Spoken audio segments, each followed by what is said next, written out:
Assalamualaikum warahmatullahi wabarakatuh. Di sini saya akan mempresentasikan tentang pembuatan sediaan tablet dan evaluasinya. Sebelumnya saya akan memperkenalkan diri terlebih dahulu. Nama saya Nini Dwi Noviarianti dengan NIM 3118132 dari kelas 3C Farmasi. Nah, di sini ada abstrak dari jurnal yang saya ambil dengan judul Formulasi Tablet Hyperpassion Jahe Zingiber officinale dengan variasi konsentrasi sumber asam dan basa. Bisa kalian lihat ya jurnalnya. Nah, kalian sudah pasti tahu ya jahe dan sudah tidak asing lagi.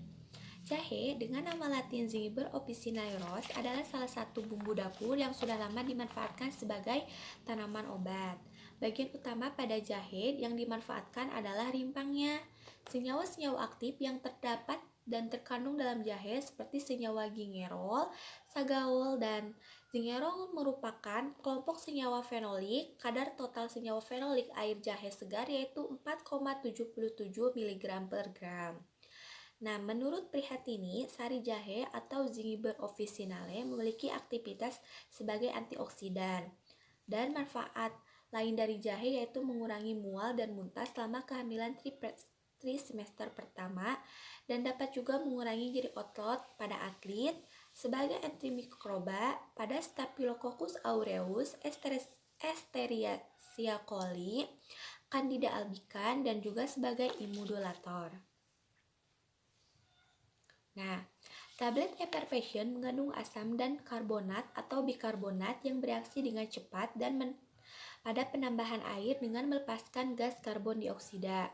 Keuntungan bentuk sediaan ini adalah dalam hal penyiapan larutan dalam waktu seketika yang mengandung dosis obat yang tepat. Tablet Hyperpassion merupakan tablet yang digunakan untuk membuat minuman ringan secara praktis. Nah, kepraktisannya adalah tablet dapat melarutkan sendiri dengan adanya gas CO2 yang membantu proses pelarutan. Bentuk sediaan seperti ini dapat meningkatkan tingkat kesukaan produk dan mempengaruhi aspek psikologis konsumen. Kerugian penggunaan tablet Hyperpassion adalah kesukaran yang menghasilkan produk yang stabil secara kimia. Hyperpassion mempunyai sifat yang tidak stabil terhadap kelembaban udara.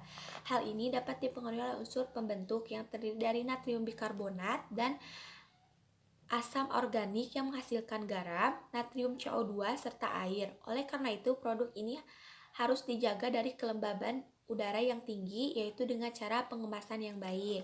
Nah, tablet Hyperpassion ini harus dijaga ya kelembabannya, karena kalau di dalam luar ini itu dapat meleleh gitu. Nah, metode pembuatan tablet Hyperpassion yang digunakan dalam penelitian ini yaitu granulasi basah, karena merupakan metode yang umum digunakan dalam pembuatan tablet serta sifat fisik dan kimia serbuk jahe juga belum diketahui. Pada metode granulasi basah yang terbentuk harus dikeringkan, diperoleh granul kering. Pengeringan yang berlebihan tidak tepat suhunya kemungkinan menyebabkan rusaknya kandungan zat aktif, sehingga pengeringan dilakukan pada suhu 40-600 derajat Celcius. Sumber asam yang baik digunakan dalam penelitian ini yaitu kombinasi asam sitrat dan asam tatrat. Sumber basah yang direaksikan dengan asam.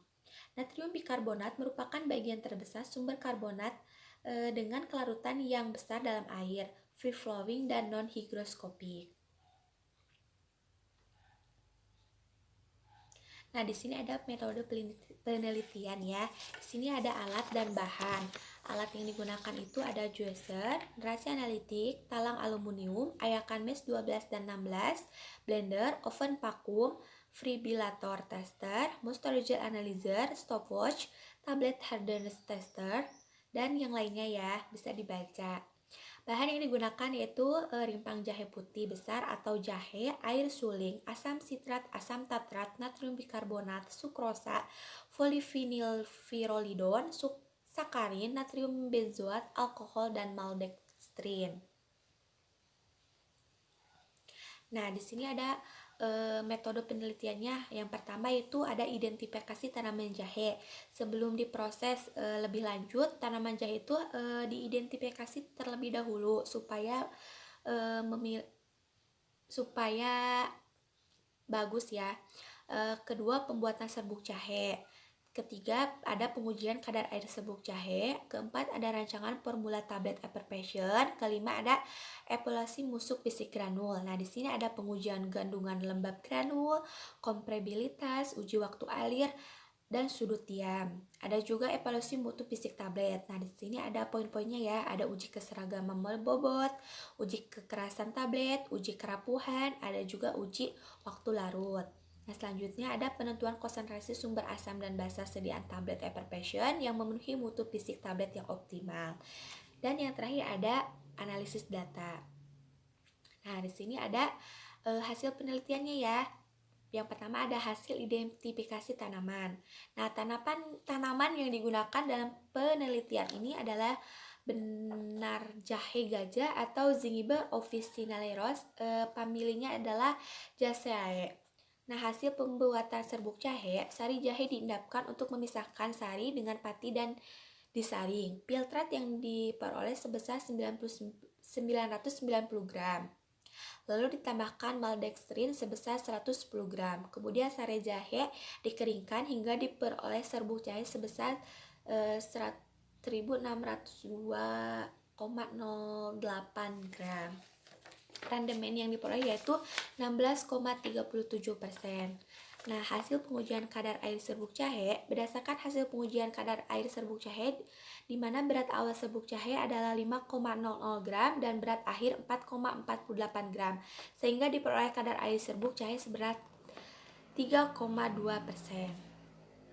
Nah, di sini ada evaluasi mutu fisik tablet Effervescent jahe dan juga ada hasil penentuan konsentrasi sumber asam dan bas sediaan tablet Effervescent yang memenuhi mutu fisik tablet yang optimal. Nah, di sini ada pembahasan. Saya akan membahas ya langsung suatu formula tablet Effervescent jahe atau Zingiber officinalis dengan memperhatikan konsentrasi asam basa 55%, 65%, 60% dan 70%. Perlakuan yang diberikan diharapkan dapat menghasilkan karakteristik mutu fisik tablet Effervescent yang optimum. Fungsi penambahan maltodextrin digunakan pada sari jahe yang terbentuk cair untuk memberi mood feel pada sari jahe, pengisian pada saat pengeringan, dan sebagai bahan pengental. Serbuk jahe kemudian diformasikan menjadi granul dengan penambahan beberapa bahan tambahan. Persyaratan bahan tambahan harus iner, tidak toksis, tidak mempengaruhi efek farmakologi dari zat aktif, stabil secara fisika dan kimia, kompatibel dengan bahan-bahan lainnya dan khusus tablet Effervescent, bahan tambahan yang digunakan sebaiknya bahan tambahan yang larut dalam air. Bahan tambahan yang digunakan adalah sukrosa sebagai pengisi yang berfungsi sebagai menyelesaikan bahan tablet sehingga layak dan untuk dikempa. Sukrosa memiliki kelarutan dalam air yang baik, karakteristiknya pun baik dan rasa pada mulut yang dapat diterima. Vinylpyrrolidone sebagai bahan pengikat yang sering digunakan dalam pembuatan tablet Effervescent. Proses granulasi serbuk adalah proses pembesaran ukuran partikel kecil yang dikumpulkan bersama-sama menjadi agregat atau gumpalan yang besar. Secara visual, granul tablet Effervescent disajikan pada evaluasi musuh fisik granul dilakukan untuk mengetahui kualitas granul sebelum dikempa dengan alat cetak. Granul yang lebih baik adalah granul yang seragam ukurannya dan berbentuk granulat serta warnanya granulnya pun seragam. Nah, granul seragam menunjukkan sifat alir yang sesuai dengan kriteria kandungan lembab granul Effervescent yang baik yaitu kisaran antara 0,4 sampai 0,7%. Persyaratan Farmakope Indonesia edisi 4 bahwa tidak ada satu tablet yang menyimpang lebih dari 5% dan tidak ada satupun tablet yang bobotnya menyimpang lebih dari 10% dari bobot rata-ratanya. Nah, kesimpulan dari ini yaitu tablet Effervescent yang berada pada kondisi ruangan dengan kelembaban yang tinggi akan menyebabkan tablet dengan mudah menyerap uap air dan menyebabkan asam dan basa atau asam sitrat, asam tartrat, dan natrium bikarbonat lebih mudah bereaksi dan menghasilkan CO2 sehingga dapat dilarutkan sehingga dapat saat terjadi pelarutan dan daya karbonasnya sudah berkurang dan waktu larutnya menjadi lebih lama. Jadi tablet effervescent itu harus dijaga kestabilan suhunya atau udaranya. Nah, sekian presentasi dari saya. Mohon maaf bila ada kekurangan. Wabillahi taufiq wal hidayah. Wassalamualaikum warahmatullahi wabarakatuh.